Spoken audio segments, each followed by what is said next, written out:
The Interstellar Tactical Academy occupied the entire northern hemisphere of Station Zenith 7, which, if you asked anyone with functioning neural pathways, was about 6,000% more space than necessary for an educational institution. But then again, when your student body included species that required methane atmospheres, gravity wells that could crush diamonds, and personal space measured in astronomical units, excessive became barely adequate. The station itself was a monument to bureaucratic overcompensation, floating in neutral space where 17 different governmental bodies could all claim they had jurisdiction, while simultaneously accepting zero responsibility for anything that actually happened there.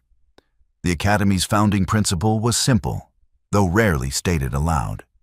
If you could get the galaxy's various species to stop killing each other long enough to attend lectures, you might reduce the constant border skirmishes that made interstellar insurance premiums absolutely astronomical. For 3 centuries, this approach had worked with what educators generously called mixed results, and what military historians called, well, at least total war only broke out twice. Humanity's admission to this prestigious institution had occurred exactly 4 standard years prior, following what the Galactic Council termed preliminary evaluation of combative potential, and what humans called that time we accidentally won a war we didn't know we were fighting. The prevailing attitude among the Academy's established species could be summarized as, fine, let the upstart primates have their participation trophy. They'll wash out after the first zero-gravity combat simulation. Except humans hadn't washed out. They hadn't excelled either. That would have been too narratively convenient. But they'd persisted with the sort of stubborn, irrational determination that made the galaxy's other species deeply uncomfortable. Humans treated impossible odds the way most species treated mid-afternoon snacks, as something to be consumed with minimal fuss. The Zentari, for context, treated impossible odds as personal insults. Kyle Vex belonged to the Zentari warrior caste, which meant he'd been genetically tailored, psychologically conditioned, and culturally marinated in superiority since his egg hatched. At 7 feet 2 inches of scaled muscle and contained aggression, Kale represented his species' ideal, a perfect fusion of calculated violence and aristocratic disdain. His scales shifted through chromatic patterns that advertised his emotional state to anyone who'd studied Zentari physiology. Currently, a deep crimson fading to amber, which translated roughly to confident bordering on insufferable. He'd never lost a sanctioned Academy match. Not once. His record was so pristine it was almost boring, the kind of flawless that made bookmakers weep and combat instructors write glowing recommendation letters before students even requested them. Maya Reeves, by contrast, was aggressively unremarkable, at least by Interstellar Tactical Academy standards. 5 feet 6 inches of unmodified human biology, scholarship student, 3rd-generation station-born, and possessed of the kind of forgettable features that made surveillance systems glitch out of sheer disinterest. Her Academy record was adequate. Passing. The sort of grades that made instructors write comments like, "shows promise," when they meant, "hasn't failed yet."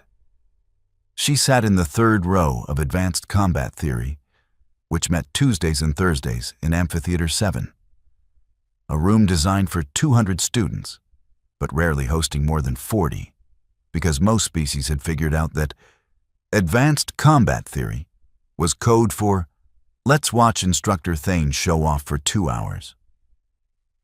Instructor Thane, a Cressian with more medals than functioning personality traits, had opinions about humanity that he rarely bothered to hide. Cressians were aquatic, telepathic, and possessed of the unshakable belief that water-based evolution was morally superior to air-breathing alternatives. Humans registered somewhere between curiosity and mild contamination in his worldview. The Zentarii combat doctrine, Thane lectured, his translation device rendering his thoughts into flat, academic standard, represents the pinnacle of martial efficiency. Observe. The holographic display showed a Zentarii warrior, definitely not Kyle, but bearing a suspicious resemblance, executing a 17-move combination that would have reduced most opponents to component atoms. The class watched with varying degrees of interest and species-appropriate appreciation. Kyle watched with barely concealed smugness, his scales flickering through self-satisfied patterns. Maya watched with the sort of attention people usually reserved for tax documents. The key, Thane continued, lies in their neural optimization. Each movement flows from genetic memory, refined over millennia. Unlike certain species, his sensory apparatus swiveled toward the human section of the classroom, who rely on improvisation and what they generously call instinct. 3 Zentarii students chittered in their clicking approximation of laughter. Kyle's scales brightened. Maya didn't react. She'd learned over the past 18 months at the academy that reacting only encouraged them. The Zentarii students, the instructors, the administrative staff who always seemed mildly surprised that humans could operate door controls, they all fed on reaction. Starved the beast, and eventually it found other prey. Except Kale Vex didn't do eventually. He did persistently, with escalating intensity. It had started small, as these things always did. Comments about human reflexes, observations about unmodified biology, the sort of verbal poking that lived in plausible deniability's basement apartment. Then came the physical elements, standing too close in corridors, blocking doorways, the casual invasion of personal space that made other students nervous, but never quite crossed into actionable offense. The Academy's official policy on interspecies conflict was comprehensive, bureaucratic, and utterly useless. According to Section 47, Subsection 12, Paragraph 89 of the Student Conduct Guidelines, harassment required documented evidence, witness testimony, and proof of sustained targeting. Casual intimidation between warrior caste species was considered cultural exchange. That last bit was doing some remarkably heavy lifting.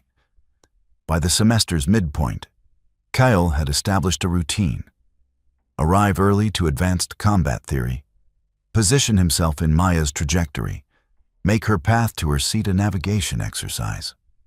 Never enough to report, just enough to make the point. You don't belong here, primate. Maya's responses remained consistent. Acknowledge, sidestep, continue. The sort of tactical withdrawal that Instructor Thane would have praised if performed by any species except humanity. When humans did it, it was cowardice. When Zentarii did it, it was strategic repositioning. The semester progressed. Kale's confidence grew. He started bringing an audience. Think she'll react today? One of his cohort asked during a pre-class gathering that coincidentally blocked the entire entrance to Amphitheater 7. Humans don't react, Kyle replied, his scales patterning in amusement. They endure. It's their primary evolutionary advantage, being too stupid to recognize when they're beaten. Maya arrived 3 minutes before class start, carrying a data tablet and the expression of someone calculating hyperspace trajectories in her head. She evaluated the blocked doorway, the cluster of Zentarii students, and Kale's expectant posture with the same energy most people reserved for weather reports. "Excuse me," she said, her tone suggesting she was already through the door, and they were catching up to reality. "Use the cargo entrance," Kale suggested, not moving. "Seems more appropriate." 4 months ago, this would have landed differently. 4 months ago, Maya had possessed something resembling optimism about interspecies cooperation. That optimism had been gradually replaced by a working knowledge of Station Zenith 7's structural specifications, emergency protocols, and, most recently, the exact pressure points in Centauri physiology. She'd been doing homework, just not for classes. "Move," Maya said, updating her previous request with new data. Kyle's scales flushed deep violet, anger for those keeping track. "Make me, primate." The thing about lines was, they didn't exist until someone drew them. And the thing about drawing lines was that eventually, someone had to enforce them. Maya looked at Kale with the sort of attention people usually reserved for particularly interesting insects. "Okay," she said. Then she walked around him and took her seat. The anticlimax was palpable. Kale's scales flickered through confused patterns, while his cohort tried to figure out if they'd just witnessed a victory or been completely dismissed. Maya opened her data tablet and started reviewing material with the focus of someone who'd already forgotten the interaction. Instructor Thane entered, started his lecture, and the universe continued its general trajectory toward entropy. But something had shifted. Kyle couldn't name it, couldn't quantify it. But somewhere in Maya's 3-second evaluation and subsequent dismissal, the power dynamic had developed a crack. For the Centauri warrior caste, cracks were invitations. The practical combat simulation class met in Gymnasium 4, a space large enough to host small spacecraft maneuvers and regularly repurposed for exactly that. Today's exercise was free practice, which was Academy code for let the students work out their aggression under minimal supervision so we can claim we provided structure. 23 species, 47 students, 1 human. Maya had been partnered with a Deltorian. Crystalline, non-threatening, primarily focused on defensive techniques. They'd been working through basic countermeasures for the past 40 minutes, the sort of repetitive drilling that built muscle memory and prevented exciting insurance claims. Kyle had been watching for 39 of those minutes. Vex, his sparring partner, a fellow Centauri named Rax, said quietly, "Don't." "Don't what?" Kyle's scales were cycling through hunting patterns, deep greens and blacks that advertised predatory intent to anyone with functioning optical sensors. "Whatever you're thinking, the human's not worth a disciplinary report." "There won't be a report," Kyle said. "Just a teaching moment." The thing about teaching moments in combat simulation classes was that they required witnesses who'd reliably report the correct version of events.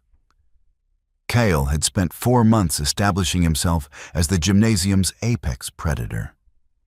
Instructor Harva, a Quilkson who believed supervision was something that happened to other people's classes, was currently absorbed in her data tablet, reviewing what was definitely class material and absolutely not gossip feeds. Kyle approached while Maya was mid-reset, her attention on the Deltorian partner who was reorganizing their crystalline structure after a minor impact. "Reeves," Kale said. Maya turned, evaluated, and her expression did something that might have been adjacent to a smile. "Vex, your form is terrible," he continued. "Watching you is painful. Let me demonstrate proper technique?" "I'll pass," Maya said, already turning back to her partner. Kale's hand shot out, not grabbing, not quite, just establishing presence in her personal space. "I insist." The gymnasium's ambient noise, impacts, grunts, the hum of safety barriers, continued unchanged. No one was paying attention, or everyone was paying attention while performing elaborate theater about their own activities.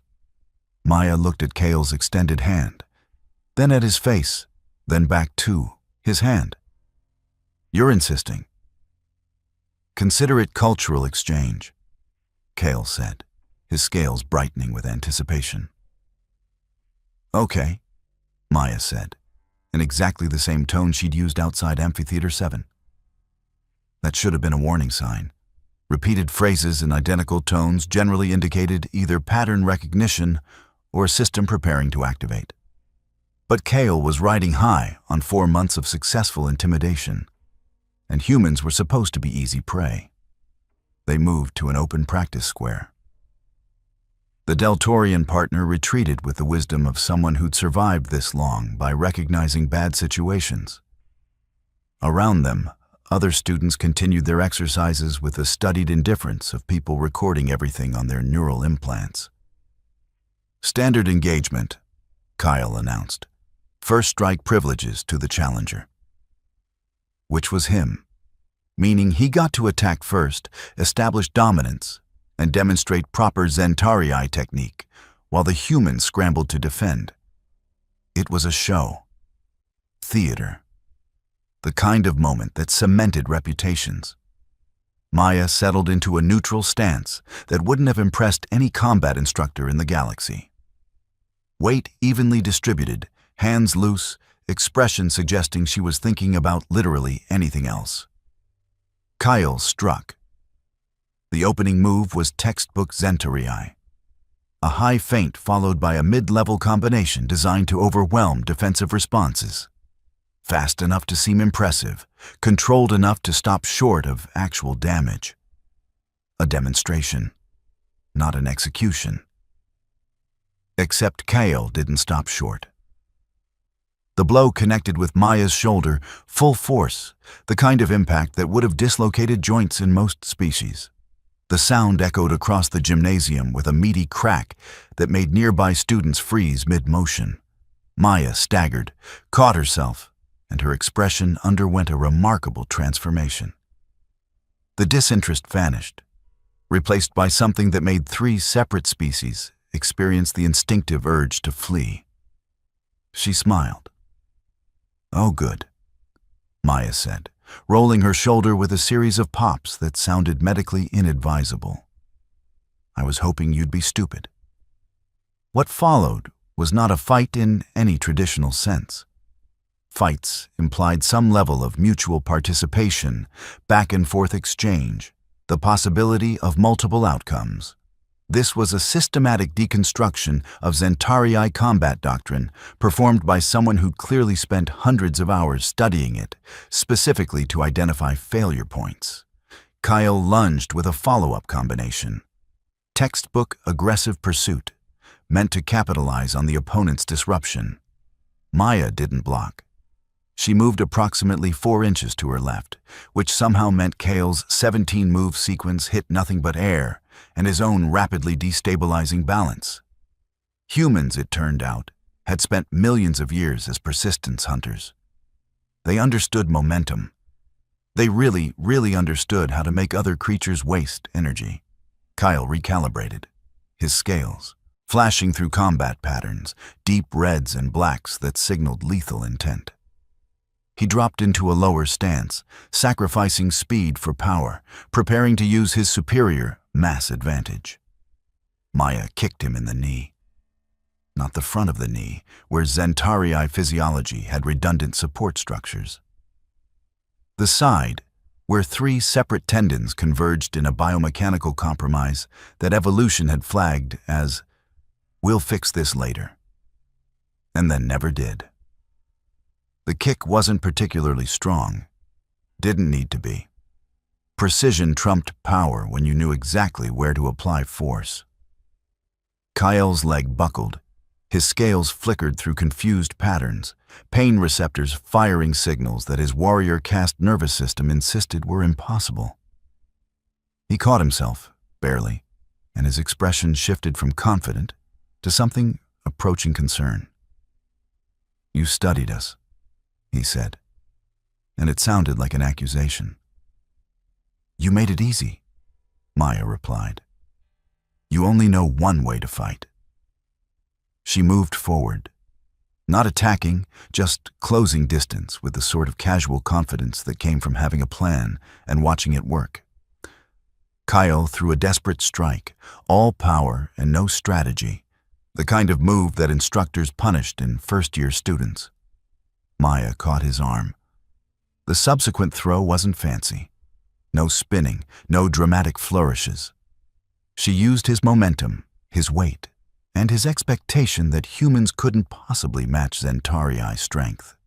She used leverage and angles and about 6,000 years of human martial arts development that had occurred on a planet where everything was constantly trying to kill everything else. Kale hit the gymnasium floor with enough force to trigger 3 different safety protocols. His scales flashed white. Shock, system overload, the Zentari equivalent of what just happened. He tried to rise. Maya's foot settled on his chest, not pressing, just present. A suggestion that horizontal was his best option right now. First strike privileges, Maya said, her tone conversational. You used yours. Want to see mine? The gymnasium had gone completely silent. 46 students and 1 instructor were watching with the sort of attention usually reserved for natural disasters or particularly dramatic reality feeds. Kaishel's pride warred with his survival instincts. Pride was winning, which said unfortunate things about Zentari psychology. You got lucky, he managed. Sure, Maya agreed. Lucky is why I spent 8 months studying Zentari physiology, combat doctrine, and cultural patterns. Lucky is why I know your scales pattern predictably before every strike. Lucky is why I've been letting you escalate for 4 months while documenting everything. She leaned down slightly, her expression pleasant. You started this in class. I'm ending it in class. That's how reciprocity works. I barely touched you, Kyle protested, which was both factually incorrect and strategically stupid. Maya's smile widened. Good news. There are 47 witnesses and 12 recording devices that disagree. Bad news. You're about to need medical attention. She stepped back, giving him space to rise. Kale took it, his warrior caste instincts overriding common sense. He came up swinging, putting everything into a final strike designed to salvage something, anything, from this disaster. Maya ducked under it, came up inside his guard, and demonstrated that humans might not have genetic modification or centuries of warrior caste breeding. But they had spite and creativity and a really comprehensive understanding of basic physics. The move involved Kale's own arm, his center of gravity, and a hip throw that would have made Earth's judo practitioners weep with joy. He went down again, harder this time, and something in his shoulder made a sound that medical professionals universally agreed was bad. Maya stood over him, breathing slightly elevated, expression calm. Stay down. Kyle stayed down. Instructor Harva finally looked up from her tablet, surveyed the situation with the enthusiasm of someone whose afternoon had just become complicated, and sighed the sigh of educators everywhere who'd really rather be somewhere else. What? She said, with the careful pronunciation of someone exercising remarkable restraint. Happened here. 12 students tried to explain simultaneously. The resulting cacophony involved 6 different languages, 3 species-specific communication methods, and 1 very clear recording from a Quilkson student's neural implant that showed, in high definition and multiple angles, Kyle striking first. Maya said nothing. Just stood there, slightly disheveled, with the expression of someone who'd completed a scheduled task. Harva reviewed the footage. Her sensory apparatus cycled through several colors that translated roughly to, oh hell, paperwork. She looked at Kale, still horizontal, then at Maya, vertical and unrepentant. Medical bay, Harva told Kale. Now, you... She pointed at Maya, administrative office, also now. Am I being disciplined? Maya asked, her tone suggesting academic interest rather than concern. That depends entirely on whether Station Zenith 7's legal department decides that Zentari warrior caste members have adequate protection under interspecies assault provisions. or whether Kale's first strike constitutes initiating combat, which would make your response self-defense under Section 23, Subsection 7, Paragraph 42 of the Student Conduct Guidelines. So, probably not, Maya said. Probably not, Harva agreed, with the tone of someone who just realized their afternoon had become even more complicated. But we have to pretend to do due diligence, so. Administrative office. The administrative office occupied 3 floors of Station Zenith 7's central hub, which was approximately 2,900% more space than necessary, but entirely appropriate for an organization that considered bureaucracy a competitive sport. Maya spent 4 hours in the various waiting rooms while administrators from 7 different species reviewed footage, consulted guidelines, argued about jurisdiction, and generally performed the elaborate dance of institutions protecting themselves from liability. The Zentarii representative, a diplomatic caste member with scales and carefully neutral patterns, wanted to know if Maya understood the severity of injuring a warrior caste student. He injured himself, Maya said. I just provided direction. The human liaison, a harried woman named Chen, who looked like she hadn't slept since humanity joined the academy, wanted to know if Maya had any idea how much political capital this was going to cost. Less than it would have cost if I'd let it continue, Maya replied. The Academy's legal counsel, a Vexian who communicated through color-shifting membranes, wanted to know if Maya had deliberately provoked the confrontation. I existed in his vicinity, Maya said. Apparently that's provocation enough. 6 hours of review, 12 separate interviews, 4 different translations of the same event, and one very clear conclusion that everyone could see but nobody wanted to state directly. Kyle had struck first, and Station Zenith 7's combat simulation rules were very, very clear about first strike privileges. Maya was released without disciplinary action at 2100 hours station time. Kyle was released from medical bay 3 days later with a reconstructed shoulder, damaged pride, and a newfound respect for unmodified human biology. The news spread through the academy with the speed that information always traveled in enclosed environments, instantaneously, with creative embellishments. By the next morning, Maya had allegedly thrown Kale through a bulkhead. By afternoon, she'd supposedly defeated 3 Zentarii simultaneously. By evening, rumors suggested she was actually a disguised super soldier testing academy defenses. The reality was somehow more threatening than the mythology.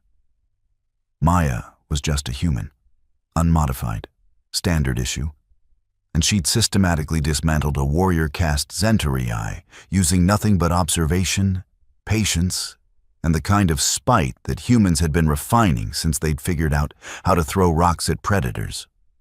Advanced combat theory met on Tuesday. Kyle attended, his shoulder in a regeneration brace, his scales carefully neutral. He took a seat in the back row, unprecedented for warrior caste Zentarii, who typically occupied front positions as territorial displays. Maya sat in her usual third-row seat. Didn't acknowledge him. Didn't need to. Instructor Thane began his lecture with the sort of careful neutrality that suggested administrative oversight had suddenly discovered his classroom existed.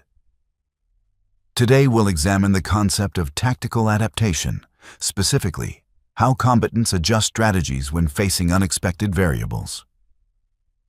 His sensory apparatus definitely didn't swivel toward Maya. Definitely didn't linger for a microsecond too long. Some species, Thane continued, rely on genetic advantages, others depend on technological enhancement, and some— The pause was exquisitely uncomfortable.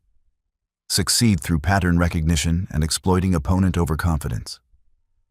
3 rows back, a human student who wasn't Maya smiled slightly. The semester continued. Kyle maintained his distance. Other students who'd found the human section amusing suddenly discovered fascination with their own studies. The casual harassment that had characterized interspecies interaction underwent a remarkable decline. Funny how one data point could adjust an entire trend line. At semester's end, the Academy's combat rankings were published. Kyle remained in the top 5, impressive given his species' advantages. Maya placed 17th overall, which was respectable but unremarkable. Except everyone who reviewed the rankings knew that 17th place had put first place in Medical Bay. Numbers only told part of the story. The rest was written in recalculated assumptions and revised threat assessments. The Zentarii Diplomatic Corps quietly updated their briefings on human capabilities. The Crescian instructors developed sudden interest in human combat methodology. The Academy's administration added several new subsections to their interspecies conflict guidelines, most of which boiled down to, maybe don't assume the humans are easy targets. Maya continued her studies with the same unremarkable diligence that had characterized her entire academy career. Passed her classes, completed her practicals, existed with a sort of determined normalcy that was somehow more intimidating than any display of dominance. Because the lesson wasn't that humans were warriors. Half the galaxy were warriors, had been warriors for millennia before humans figured out bronze metallurgy. The lesson was simpler and considerably more unsettling. Humans studied. They observed. They waited. And when you finally pushed them far enough, they pushed back with approximately 6 million years of evolutionary refinement in making things regret their choices. Kyle graduated with honors, took a posting with a Zentarii Fleet Protection Unit. Did well, by all accounts. Occasionally told a story about his academy days, about a human student who taught him that warrior caste genetics were useful right up until they weren't. He never used her name. Didn't need to. The story spread anyway, the way stories always did. Gained embellishments, lost accuracy, became mythology. But the core remained consistent. He struck first in class, or she ended it without mercy. And across 17 governmental bodies, military planners updated their human engagement protocols with a single new notation. Do not initiate. Station Zenith 7 continued its orbit in neutral space. The Interstellar Tactical Academy continued producing graduates with mixed results. Humanity continued existing in the galaxy with the same stubborn persistence that had carried them from terrestrial predators to interstellar participants. And somewhere in advanced combat theory, a new generation of students learned about tactical adaptation, pattern recognition, and the importance of not assuming that unmodified biology meant unprepared. The universe, as always, continued its trajectory toward entropy. But the speed at which warrior caste Zentarii moved through hallways around human students had increased noticeably. Funny how one afternoon in Gymnasium 4 could recalibrate an entire species threat assessment. Almost like someone had been planning it that way all along.